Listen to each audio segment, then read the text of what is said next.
of The Athletic, joining us. Jeff, what's going on, man? Thanks for sitting in with us this morning. Hey, T-Bob, just getting ready for Saints practice, another steamy one. So, it's nice to have a break from that. I'm not looking forward to standing out in the sun for 2.5 hours. Yeah, wait, so is this, what is kind of the schedule for the next couple of days as the Saints get ready for that preseason game Friday? Yeah, they've got they'll probably get after today because they had yesterday off, and then they'll taper it down on Thursday in probably more of a walkthrough type session before Friday night. So, look, everybody at this point is just ready to get to a game so we can. I think the players, coaches, everybody would like to see another opponent and something as a reference point for the not only the coaches to evaluate, but also for the media to write about. Well, and okay, so with that in mind, what areas are you going to be locked in on come Friday?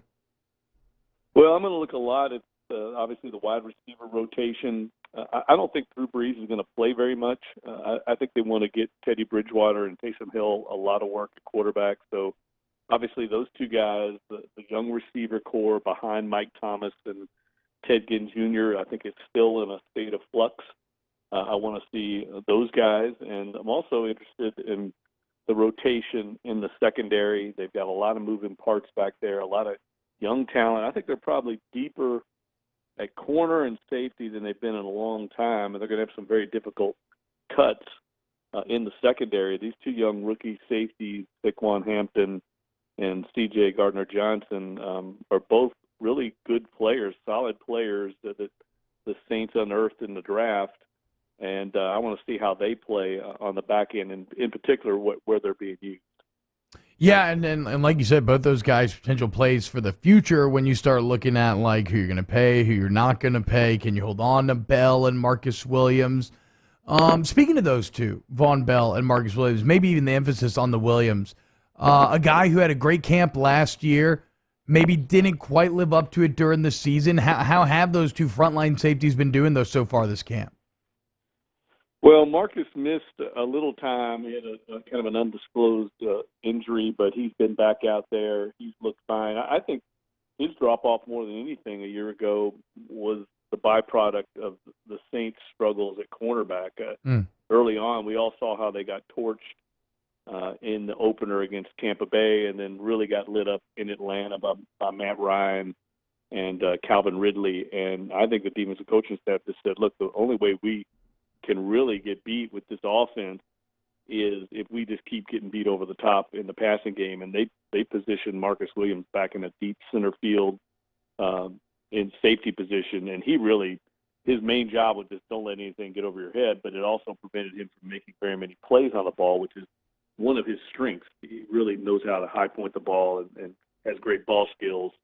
So he sacrificed a lot for the team. I don't know if that'll be the case this year. I think they're going to go back to the way they played before last season, and because they have a little more confidence in Eli Apple. And Vonn Bell is, I think, arguably the most improved player on the team. Wow. Bob. He played really well last year, and they have a lot of confidence in him coming into this season. You can just tell he's playing with a lot more swagger. So they're in a good position at safety with these two young guys as well. They got some depth there. And that's always critical on the back end. There's injuries always occur, it seems like, at safety and corner. Talking to Jeff Duncan of The Athletic, as he is currently going through, is it your 20th or 22nd Saints camp? What was it? Yeah, 20. Wow. 20, man. 20. What a...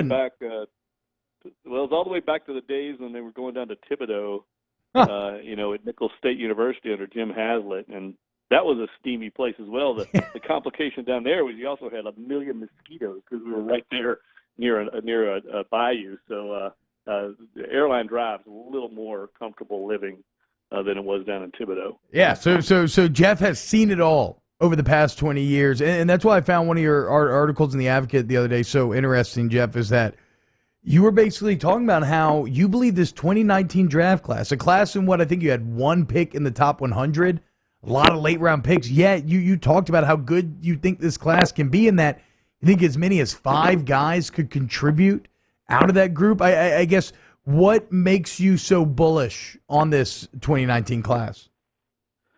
Well, just the way they performed so far in camp and where they're already being utilized on the depth chart. I mean, Eric McCoy is going to start at center, barring something unforeseen. He certainly looks like a keeper, and he was meant to be where he was drafted. But these other guys, the two I mentioned earlier, the safeties, Hampton and C.J. Gardner-Johnson, both look like keepers. I mean, both are really confident players and are getting better every day out there. And we've all written about and heard about Emmanuel Butler. He counts in this group. I mean, he's not a draft pick, but he's part of the rookie class as an undrafted player.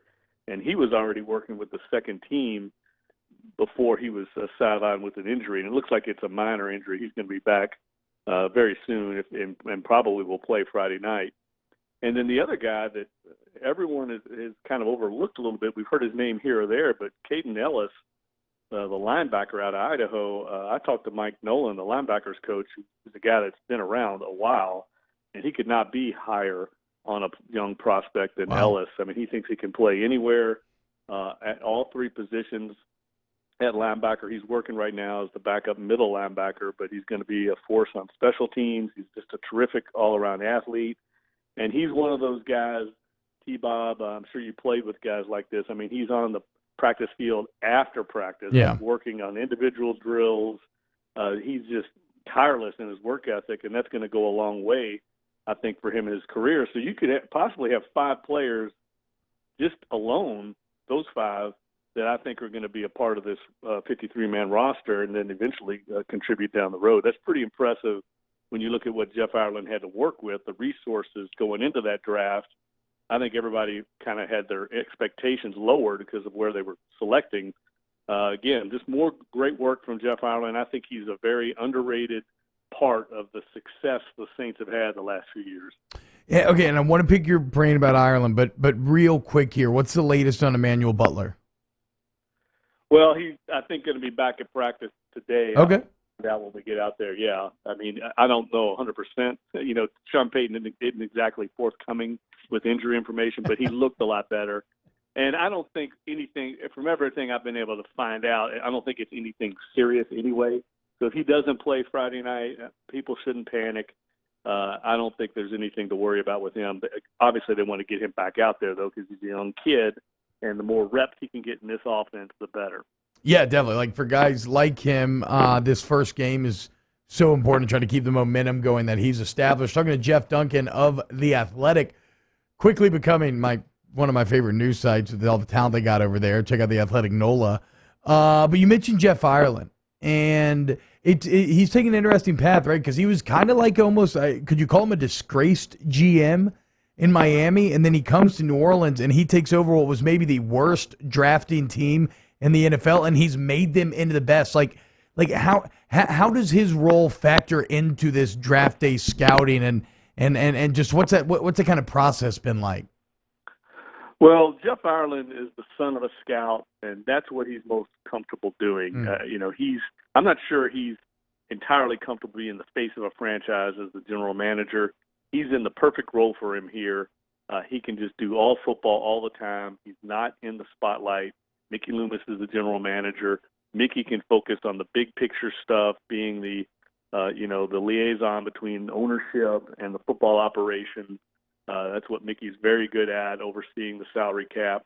So you really have the best of both worlds here. You've got a football guy with the GM experience, and Mickey Loomis. And another thing I think that's important in all this, T-Bob, is Mickey Loomis doesn't get enough credit sometimes, I think, for his ability to sacrifice his own ego. A lot of general managers wouldn't feel comfortable of bringing in someone like Jeff Ireland, who's been a general manager, and just basically handing over the draft process to him.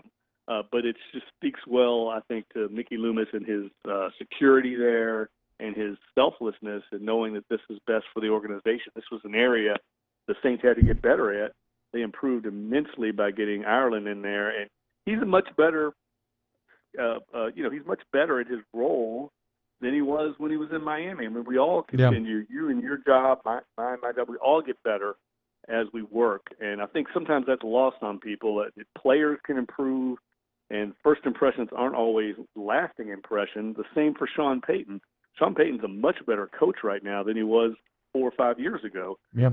We all improve, and I think Jeff Ireland improved, and the Saints are, reaping the benefits of that. Yeah, I think it's just when you're in that spotlight, like these jobs put on you, that if it goes poorly the first time, it's hard to change that public sentiment. Yep. I mean, look at Coach O, right? He's had incredible success since that Ole Miss tenure, but that Ole Miss tenure is still a lot of the reason why people are so reticent to get on the bandwagon. Yep. Jeff, thank you so much, man.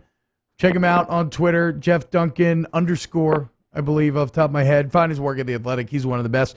You have a great day, my friend. Thanks a lot, T-Bob. Take care. Oh, Rivers hanging up on JD, one of the NOLA sports writing legends. I thought he was done.